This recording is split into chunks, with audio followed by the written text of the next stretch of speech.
Hello everyone, my name is Clentus and welcome to my YouTube channel. So without further ado, let's get into today's video. But before I get there, I am filming today quite early, so the kids are still outside and they are making a racket. So whenever you hear them, just ignore that. Just focus on the content that I have for you. So today is the 13th of June 2023, where 31-year-old Zanda Moyo, who was arrested yesterday by the police in connection with the Thabo Bester saga. So he was brought before the Bloemfontein Magistrates Court, which took a while before it commenced. That's because apparently they were looking for an interpreter because he is not of South African national, but a Zimbabwean. So I think they were looking for somebody that spoke Shona or Ndebele. So eventually the hearing started. Basically, he was coming to greet the magistrates to say, hey, my name is Zanda Moyo, and then he would be charged, and he was charged with 4 charges from what I understand, and those were fraud, violating of a body, harboring an escapee, and assisting an inmate from escaping from lawful custody. I'm sure more charges are going to be added as time goes by, and therefore he was also informed that he now forms part of 9 accused in this matter, which includes Dr. Nandipha Magudumana and Thabo Bester. So as far as I understand, the state is trying to ensure that he is legally in South Africa or not legal in South Africa, as the state proposed that he appears again on the 20th of June 2023 together with the 8 other accused. Basically, for Mr. Moyo is to apply for bail.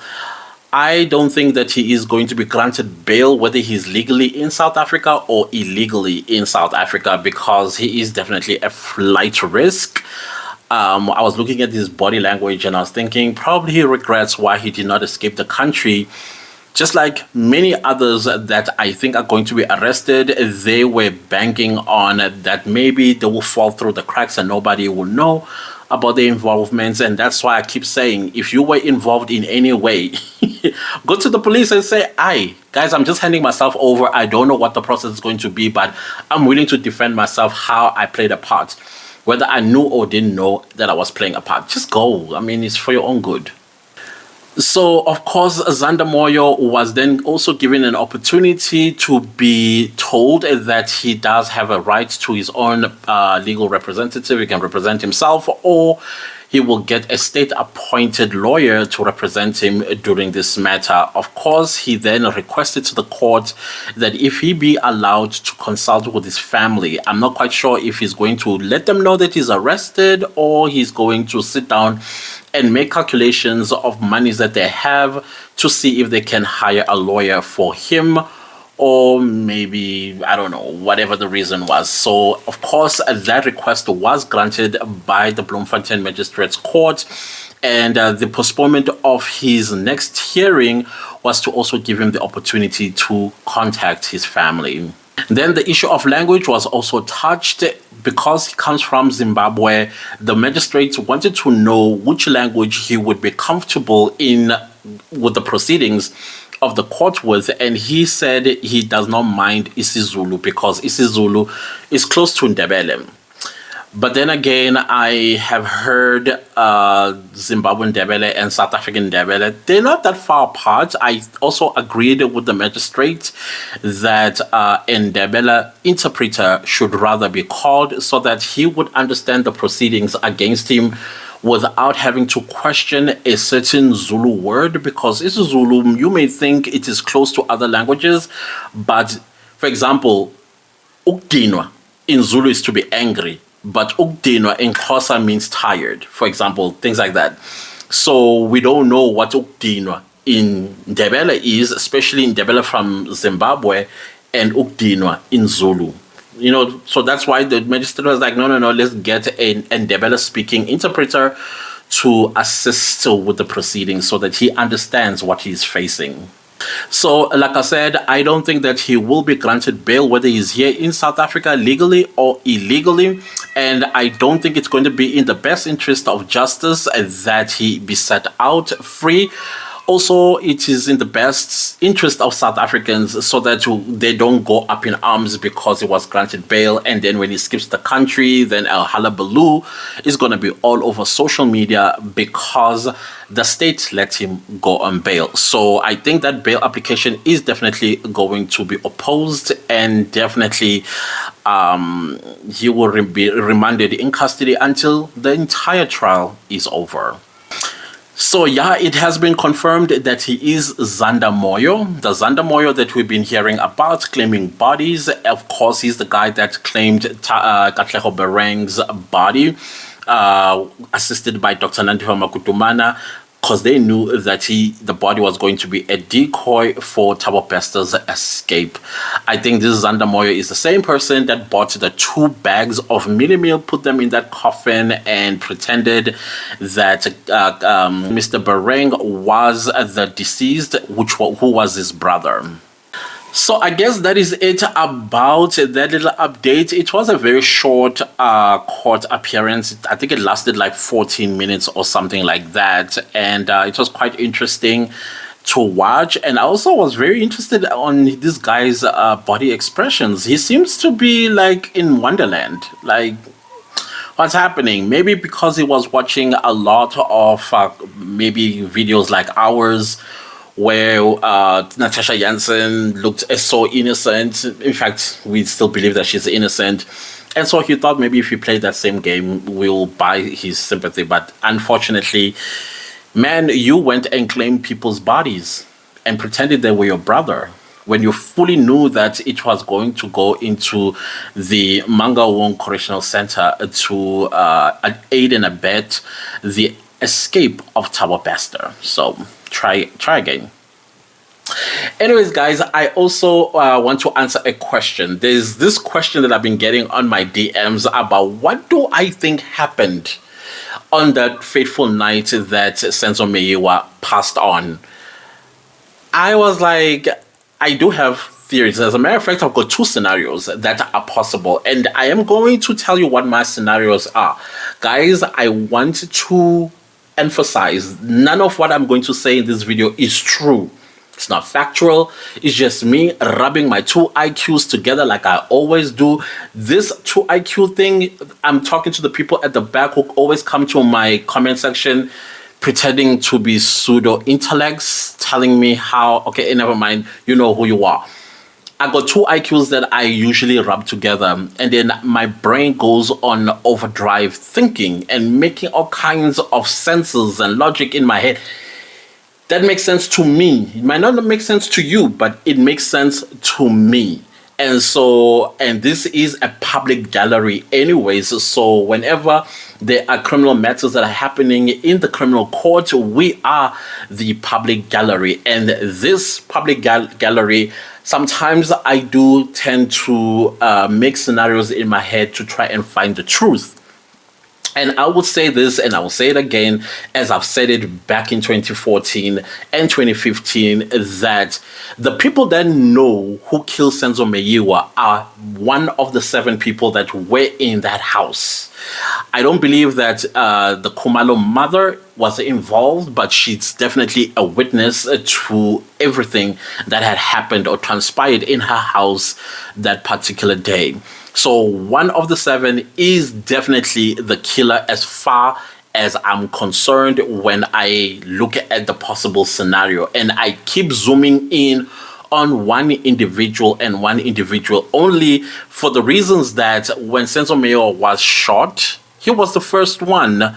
His father was the first person that was called instead of the police and the ambulance. So to me, I zoomed in there and I came up with these 2 possible scenarios. And these scenarios are also emanating from the little background I found out about what had transpired that particular Sunday. So here's scenario number 1. None of this is factual. None of this is true. This is just a figment of my imagination. Please understand that. I believe that Longwe Twala, together with Zandile Khumalo, they were an item. maybe their relationship was a little bit volatile, and that particular Sunday Zandi decided to go home, or maybe escaped and went home, and then Longwe was looking for her the entire day, so much so that he probably got so angry, not able to reach out to her. Eventually he started making calls, and one of the calls happened to reach either Kelly Khumalo or Kelly Khumalo's mother, or somebody in that 7 people that were present in that house, or 6 at the time, where they said, oh no, she's here in Foslo. And so in a fit of rage, probably very, very angry that she was not answering her phone, he hopped on the car. But before he hopped on the car, again in a fit of rage, went to his father's gun safe, and then took the gun and drove to Fosloras, basically either to intimidate Zandi into the car and back home, or basically try to find out exactly what is going on. I'm not quite sure how would anybody find out such information or pointing a gun at you. But anyways, gets to Fosloras, sees a bunch of people, probably they're drinking and having a braai, goes to the kitchen. Indeed, he finds Zandile and Senzo Meyiwa in the kitchen, basically probably laughing and having a nice conversation, while probably Zandi was chopping some greens for salad or marinating meat. And then next thing they knew, they were being pointed with a gun. Now, who, in my mind, Longer was pointing a gun at, I think he was pointing it at both, probably like, in a fit of rage, blinded by anger. And then Kelly Khumalo, apparently, who was in the bathroom, because I think that's a story she sticks by, that she was in the toilet. So she hears a commotion in the toilet, comes out of the toilet to investigate what's the commotion about in the kitchen, finds Longwe pointing a gun at her sister as well as her boyfriend, and probably tries to play a hero by either trying to grab the gun out of Longwe's hands, or whatever action that she may have done, and boom, a shot is fired. The shot hits Senzo in the stomach, he falls to the ground, and he begins to die. Of course, Longer probably he's shocked, runs outside. Everybody that was in the house or outside the house, he heard the gunshot, runs to investigate. Senzo is bleeding. Kelly Khumalo probably is screaming her lungs out, and the first thing that they do, probably while Longer was still in shock, Kelly Khumalo calls Chikotwala to let him know what his son just did. And of course, he goes to his gun safe and he realizes definitely his gun is gone, and then he gives instructions as to what happens. Probably. I'm not saying this is a fact again. He probably instructs them, this is what you're going to do, clean the scene, instructs Longwe to get rid of the gun and drive Senzo to the hospital instead of calling the ambulance. As we understand, Senzo Meyiwa died on the way to the hospital. I think that is scenario number 1. In that scenario number 1, which is also a same conclusion with my scenario number 2, eventually everybody, all 7 of them, plus Mr. Chikotwala, probably sat down and then made a pact that this truth will never come out. They will take it to their grave.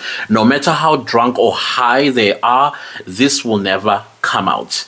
And they are going to protect each other as long as they are still alive. I think that is scenario number 1. Scenario number 2, it also involves Longwe. Longwe and Zandi had an argument during the course of the day. Zandi decides to go home to Fosloras. When she gets there, she finds that anyways, there's some sort of gathering that was called by Kelly Khumalo, her sister, and her boyfriend, Senzo Meyiwa. They are drinking, having fun, and I understand this particular Sunday, Senzo Meyiwa was supposed to be with Orlando Pirates and his wife, because there was some sort of an event that was happening there, but he decided to go to Kelly Khumalo's house. And so Longwe, because he had an argument or a fight with his girlfriend, which is Zanda Khumalo, hops on a car. Of course, probably he always carries a gun. I don't know. Probably he does. Carries a gun. He goes to Fosloras maybe to apologize to Zandi, or basically grab her and put her in the car and take her home and continue their fight. So he gets to Fossleras, greets everybody, goes to the kitchen where Zandi is at, and then they have a conversation. Kelly Khumalo comes out of the bathroom, sees Longwe. Hey, she's happy to see him, gives him a hug. While she's giving him a hug, she also feels the gun holster. And then she reaches out and says, hey, can I see your gun? And then he probably gives her a little caution, be careful, don't touch anything, it's loaded. So Kelly Khumalo probably looks at the gun and whatever else, and then somehow her index finger lands up on the trigger, and maybe something happens and the gun goes off, hitting Senzo Meyiwa in the stomach. Basically, Senzo, while he's busy dying, they are running about, basically pandemonium in the household, and they're trying to figure out what to do. And this is when Chikotwala is called to let him know that an accident has just happened and involves his son who was carrying a gun, and whatever the story that they told him, and then of course the cleaning of the scene by the neighbor, as well as the pact that they made, which is similar to the one in scenario number 1. And here we find ourselves 10 years later because of that pact, probably. This is just a scenario. None of it is true. This is my head that has created this scenario. And I think that what may have happened. I don't know. I wasn't there. But this is what may have happened. Again, I still stick to the fact that 7 people were in that house that particular fateful night. And 7 people know the truth. And one of the 7 people pulled the trigger, and I do believe that it was an accident. It was not intentional whatsoever. Either scenario number 1, still, if you listened, that's an accident. Scenario number 2, that's still an accident. I think in criminal law, killing without the intention of killing another human being is called culpable homicide. Culpable homicide, as far as I understand it, it is not a lengthy prison term. Sometimes even served outside of prison. So whoever this person that have done this had come out clean and said it was an accident, I think today they would be very much free. I think they would have gotten their freedom 5 years ago, and now just working out the criminal record for the next 5 years, and then it's all over. Now, I don't understand why none of those people are seeing that factor and just basically volunteer out the person that is responsible. I can't believe that the other people that were outside may have not seen who was responsible, but they know that there were no criminals or intruders, excuse me, intruders that came into the house and basically shot Senzo Meyiwa. Why would intruders just shoot one person and leave 6 other eyewitnesses? That makes absolutely no sense. And is there somebody that's being protected here? Probably it is Longwe Twala that is being protected here. And not only is Longwe Twala being protected, probably, but his father as well, because the gun probably did not belong to Longwe, but belonged to Chico Twala. Again, I don't know if he does own a gun, did own a gun. And I think if he did own a gun, it was probably not licensed. I'm not sure. I don't know. It was probably not licensed. And as a result of that, this matter really needed to be swept under the carpet and suppressed for as long as possible. I think that is just my conspiracy theory around what happened in Fossleras that fateful night when Senzo Meyiwa was killed. It's just unfortunate because I still think that this matter is not going to go anywhere until one or all these witnesses come out to say, listen, we know who did it. And this is the individual that did it. Yes, you will be charged with defeating the ends of justice. You will be charged with concealing a murder and things of that nature. Is that yeah, whatever. So I think, yeah, you will probably be hit on the wrist for not telling the truth, and then you'll be let gone. The person that did the accidental killing, then will of course have to face the full might of the law, and I still think they will be charged with defeating the end. Actually, probably a 3-year, 5-year prison term now would be now a very lengthy one, maybe up to 15, 20, 25 years, when it could just have been 5 years and that's it. Or probably even served outside, like I said earlier. So it's just a sad case, this one, and very frustrating because for a very long time, I think after 2015 or so, I kind of got it out of my system because I just did not want to get upset by something I think was as simple as just come out and say, hey, it was an accident. I think they still can come out and say, it was an accident. This was not intentional. Somebody was carrying a gun. Somebody got curious, wanted to see how the gun looked or felt and operated. Accidentally, the trigger was pulled and then it hit someone. I know people that know guns. I don't know guns. I'll be honest with you. I don't know guns. Probably there's a clip or something that you press and then it locks the chamber. I don't know. Why the chamber on this particular gun was unlocked, I don't know. If there was any, I don't know. But I can tell you that I did go to a school, primary school once, and one of my classmates had stolen his father's gun, came to school with it, and then he made sure that we all understood that the gun was safe because he kept pressing the, the trigger, and it was locked. So now tell me why, when he was showing other kids, the gun goes off. Luckily, nobody died.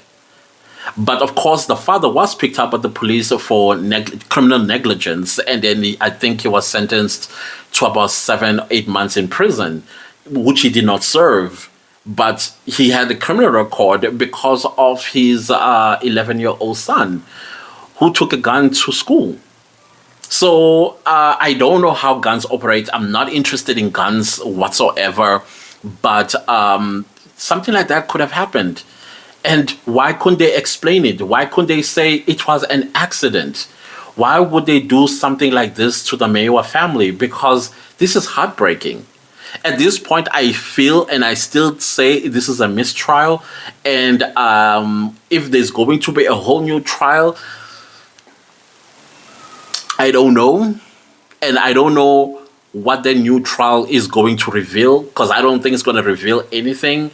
It's also going to end up a mistrial at some point itself. So that's why I feel like abandoning this whole process is the best way to go, and hope for the best that one of them someday develops a conscience. Unfortunately, the Meyiwas will not see justice.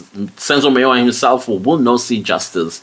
There are lots of people in this country who have not seen justice on crimes that have been committed against their loved ones, against themselves, because we have a police system, or police, not system. The system is fine. It's just the warm bodies that fail to do their jobs. They tamper with the crime scene. They do things that they should not be doing.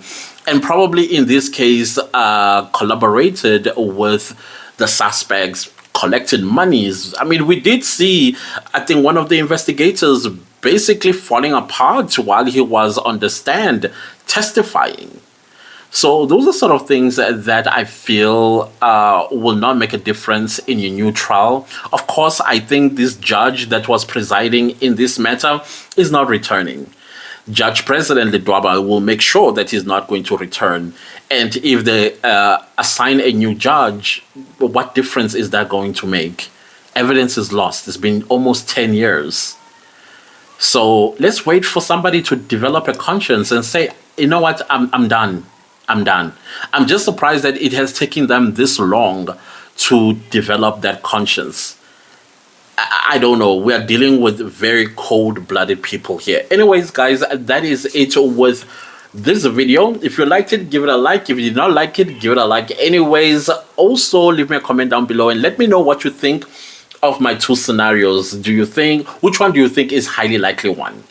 Again, none of what I said is the truth. None of it is factual. It's just me and my two IQs sparking some kind of logic that sounds logical to me. Might not sound logical to you, but to me. Also share this video far and wide. Thank you so much for watching. I'll see you next time with a new video. Goodbye.